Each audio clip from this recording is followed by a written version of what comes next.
Bundesliga is heating up this weekend. Borussia Dortmund take on Bayern Munich, a fantastic rivalry, which has more significance, I would say, this season than it's had in the past couple, because it's pretty close now in Bundesliga. 5 points is the difference between the two top sides in Germany, and Borussia Dortmund seem to be hitting peak form at the moment, whilst Bayern Munich seem to be stuttering a little bit as they lost recently against Mainz. Now, the one thing that I do want to say about this game is the previous indicators of Bayern Munich losing somewhat of their current form is slightly true, but nonetheless, I would never underestimate Bayern Munich going into this game because of their experience and how they've been performing significantly well in Bundesliga recently. In terms of their consistent success at the top of the table, I feel as if they're more experienced at this point in leading the charge. Nonetheless, Borussia Dortmund, in my opinion, my bold and often right / don't call me a cocky douchebag opinion, are the most ferocious counter-attacking team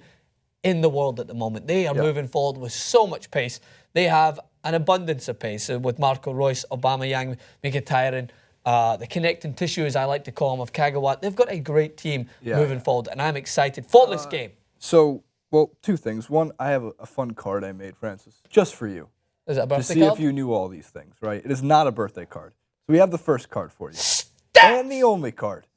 So just let's go back in time a little bit. Guardiola's men were 11 points clear on the 22nd of January, but their lead was cut to 2 points with defeat at second place Borussia Dortmund on Saturday if Dortmund wins. Bayern has won 17 consecutive home games in all competitions before Wednesday, where they drop points, and Dortmund go into Der Klassiker.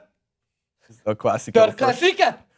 On the back of 4 straight league wins. So it's two mega powers of the Bundesliga table coming together, which will be fun.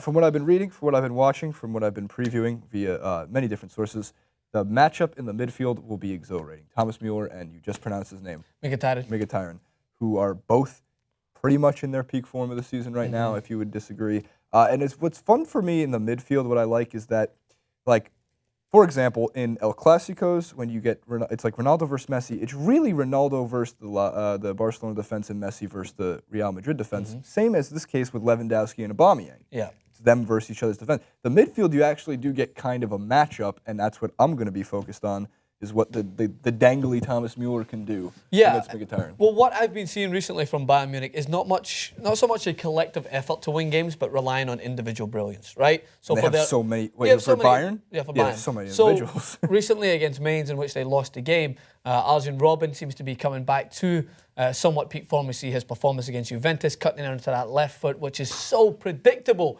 It's like, oh, water's wet.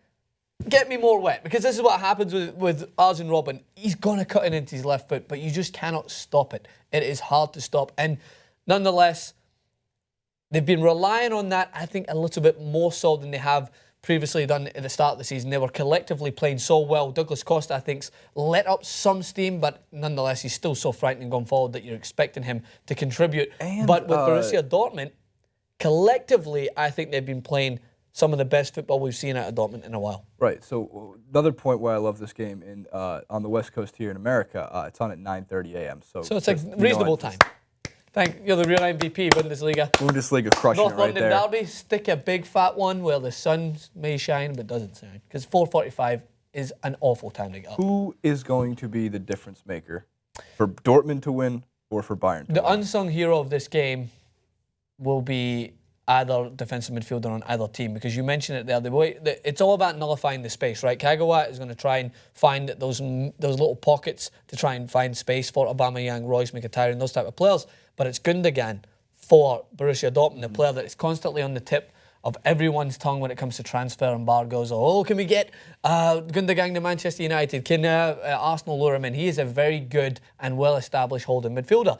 He does well to patrol that space in which is often left open when you have so many attacking players like Borussia Dortmund do.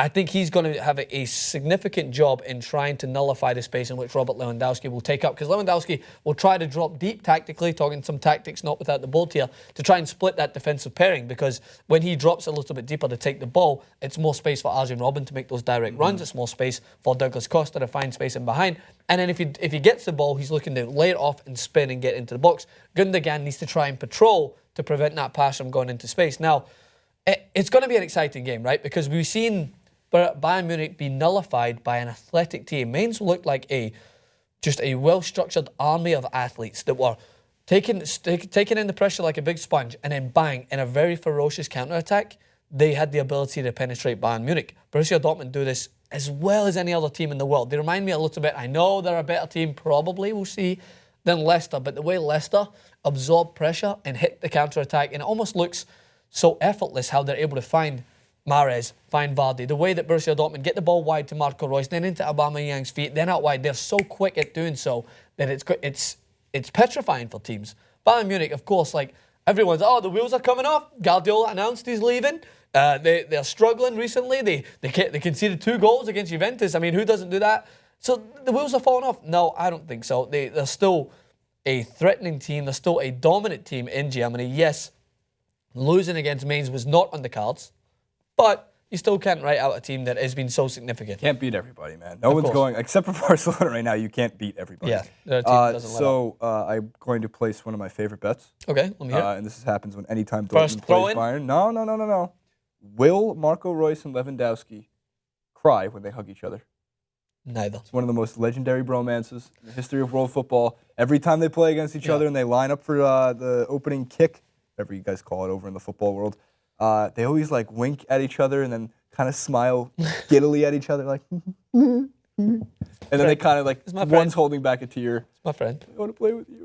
Come play with me. And that's a good point to end on, is that it's more than just a derby because of the significance of both teams in the league table, but you can agree. I remember the guys that used to disagree with me before. I used to throw the stats at them. They were like, Borussia Dortmund don't lose all their players. They actually let them go, and they're just fine about losing them. No, they're not. Borussia Dortmund, no. The fans, remember, they used to be butthurt because I mentioned that Dortmund were like a feeder club to Bayern Munich at some point for their best players. Now, players like Kagawa go away and come back. He went to a small stint at Man United and come back, which is all great. But with the significance of the big players, Lewandowski, game changers, Mario Götze, that's got to hurt. No matter what, when it happens or what happens, when you lose players like that to your big brother almost, it's when you lose a girl to your big brother. I mean, it's never happened to me, but has it happened to you? I mean, I have only big sisters. Did you lose a girl to your big sister? Yeah.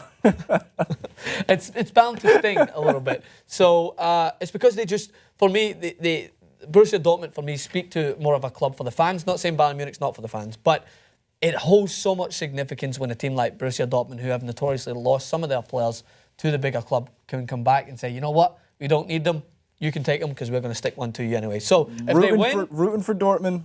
You're rooting for Dortmund. 3-2 Bayern is what I have to bet on, though. By the way, it's going to be a high-scoring game. I think. I think it might be 2-2.